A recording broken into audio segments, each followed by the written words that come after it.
ಸರಸ್ವತಿ ನೋಡ್ತಾಳೆ ನಿಮ್ಮನ್ನು. ಎಲ್ಲಿವರೆಗೂ ನೋಡ್ತಾಳೆ ಅಂತ ಹೇಳಿದ್ರೆ, ಇವನು ನನಗೆ ಬೆಲೆ ಕೊಡ್ತಾನಾ, ಇವನು ಕಟ್ಟುನಿಟ್ಟಾಗಿ ನನ್ನ ನೋಡ್ತಾನ, ನನ್ನಲ್ಲಿರೋ ಸರಸ್ವತಿನ ಕಾಣ್ತಾ ಇದ್ದಾನ ಇವನು ಅಂತ. ಎಲ್ಲಿವರೆಗೂ ಸರಸ್ವತಿ ಕಾಣ್ತಾ ಇರ್ತಾರೋ ಅಲ್ಲಿವರೆಗೂ ಚೆನ್ನಾಗಿರ್ತಾನೆ. ಸರಸ್ವತಿ ಕಾಣೋದನ್ನು ಅವ್ನು ಮರ್ತ ಅಂತ ಹೇಳಿದ್ರೆ ಅವನ ಅಧಪತನ ಆಗುತ್ತೆ. ಸೊ ಈ ಥರ ಕೊನೆಗೆ ಏನಾಗೋಯ್ತು ಅಂತ ಹೇಳಿದ್ರೆ, ಯಾವಾಗ ನೋಡು ಅವ್ರದ್ದು ರೆಕಾರ್ಡಿಂಗ್ ಎಲ್ಲ ಜಮಿನಿ ಸ್ಟುಡಿಯೋಲಿರೋದು. ಜಮಿನಿ ಸ್ಟುಡಿಯೋ ಅಂತ 4 ಹೆಜ್ಜೆ ನಡ್ಕೊಂಡು ಹೋಗ್ಬಿಟ್ಟು ಲೆಫ್ಟಲ್ಲಿ ತಿರುಗಿಬಿಟ್ರೆ ಪಾಮ್ ಗ್ರೋ. ಅಲ್ಲೊಂದು ರಂಭಾ ಬಾರ್ ಅಂತ ಇರೋದು.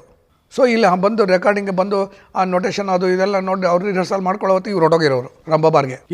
ಅವರು ಅಷ್ಟು ಆಲ್ಕೋಹಾಲಿಕರು. ಸೊ ಅಲ್ಲಿಂದ ಪುನಃ ಇವ್ರು ಬರ್ತಾರ ಅಂತ ನೋಡಿದ್ರೆ ಬರ್ತಾನೆ ಇರಲಿಲ್ಲ. ಎಷ್ಟೋ ಸತಿ ಯಾರೋ ಹುಡುಗನ ಕಳಿಸೋರು ಕರ್ಕೊಂಬ ಅಂತ. ಅವ್ರು ಎಲ್ಲಿ ಬರಬೇಕಲ್ಲ ಅದು. ಸೊ ಬರೋ ಅಷ್ಟೊತ್ತು ಆಲ್ರೆಡಿ ಇವರು ರಿಹರ್ಸಲ್ ಮಾಡಿ ಪರ್ಫೆಕ್ಟ್ ಟೇಕಿಗೆ ರೆಡಿಯಾಗಿರೋರು. ಅಷ್ಟಲ್ಲಿ ಇವ್ರು ಬಂದು ಒಂದು ಸತಿ ಬಾರಿಸ್ಬಿಟ್ಟು ಕೇಳಿಸ್ಬಿಟ್ಟು ರೆಕಾರ್ಡ್ చేసుకో ಶ್ಯಾಮ್ ಅಂತ ಏನು ಹೇಳೋರು, ರೆಕಾರ್ಡ್ ಮಾಡಿಬಿಡೋರು. ಸೊ ಆ ಥರ ಇದು ಸ್ವಲ್ಪ ದಿವಸವರೆಗೂ ನಡೆಯುತ್ತೆ. ಆಮೇಲೆ ನಿಮ್ಮ ತನನೇ ಹೊಟ್ಟೋಗುತ್ತಲ್ಲ, ಅದರಿಂದನೂ ನಾವು ಹಾಳಾಗೋದು ಇದರಿಂದನೇ. ಅದು ಆ ಥರ ಆಯಿತು. ಇನ್ನೊಬ್ಬ ಮ್ಯೂಸಿಕ್ ಡೈರೆಕ್ಟ್ರಿಗೂ ಹಾಗೆ ಆಯಿತು, ಬಿಡಿ ಅದು ಬೇಡ. ಸೊ ಈ ಥರದಲ್ಲಿ ನನ್ನ ಜೀವನದಲ್ಲಿ ನನಗೆ ನನ್ನ ಮೊದಲನೇ ಚಿತ್ರದಲ್ಲಿ, ಯಾಕೆಂದರೆ ನಾನು ಬಹಳ ಚಿತ್ರಗಳೇ ರಾಜನ್ ನಾಗೇಂದ್ರ ಜೊತೆ ಕೆಲಸ ಮಾಡಿದ್ದೆ. ಯಾವುದು ನ್ಯಾಯವೇ ದೇವರು ಅವರೇನೆ, ಮೇಯರ್ ಮುತ್ತಣ್ಣ ಅವರೇನೆ, ಆಮೇಲೆ ನಾನಿನ ಮರೆಯಲಾರೆ ಅವರೇನೆ. ಬಹಳ ಚಿತ್ರಗಳಿಗೆ ನನಗೆ ಅಸೋಸಿಯೇಟ್ ಡೈರೆಕ್ಟ್ರಾಗಿ ನೋಡಿದ್ದೀನಿ.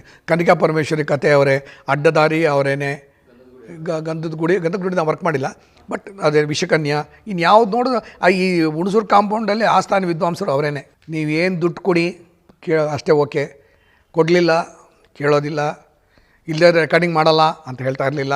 ಆರ್ಕೆಸ್ಟ್ರಾ ಪೇಮೆಂಟು ಕರೆಕ್ಟ್ ಮೊದಲೇ ಇತ್ತು. ಕ್ಯಾಲ್ಕುಲೇಷನ್ ಈ ಸಾಂಗಿಗೆ ಇಷ್ಟೇ ಆಗುತ್ತೆ ಅಂತ ಬಡ್ಜೆಟ್ ಕೊಟ್ಬಿಡೋರು ಅವರು.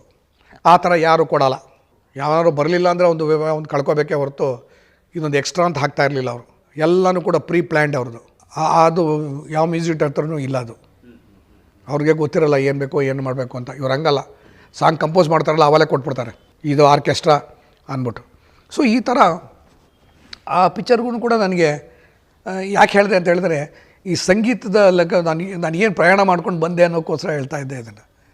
ಆಮೇಲೆ ಭಾಳ ಜನ ನನ್ನ ನಿರ್ದೇಶನದಲ್ಲಿ ಭಾಳ ಜನ ಮ್ಯೂಸಿಕ್ ಡೈರೆಕ್ಟರ್ ನೋಡಿದೆ. ಇನ್ನೊಬ್ಬ ವಿಜಯ ಭಾಸ್ಕರ್ ಅಂತಲೂ ನೋಡಿದೆ. ಅದರಲ್ಲೂ ಕೂಡ ಭೂಪತಿ ರಂಗದಲ್ಲಿ ಅವರೇನೆ, ಬಾಳು ಬೆಳಗಿತ್ತು ಕೂಡ ಅವರೇನೆ. ಅಲ್ಲೂ ಹಾಡುಗಳು ತುಂಬ ಚೆನ್ನಾಗಿದೆ. ಭೂಪತಿ ರಂಗದಲ್ಲೂ ಭಾಳ ಒಳ್ಳೆಯ ಹಾಡುಗಳಿದೆ. ಅಲ್ಲಿ ನಮ್ಮ ವಿಜಯ ಭಾಸ್ಕರ್ ಹತ್ರ ಏನು ಅಂತ ಹೇಳಿದ್ರೆ, ಅವರು ಸುಶ್ರಾ ಅಷ್ಟು ಚೆನ್ನಾಗಿ ಹಾಡಲ್ಲ, ಇದಲ್ಲಿ ಕಂಪೋಸ್ ಮಾಡೋರು, ಒಂದು ಸ್ವಲ್ಪ ಹಾರ್ಮೋನಿಯಂ ಬಿಟ್ಟು ಹಾಡು ತೋರಿಸೋರು ಅಷ್ಟು, ಬಟ್ ಅಷ್ಟು ಸುಶ್ರಾವ್ಯವಾಗಿರ್ತಿರ್ಲಿಲ್ಲ.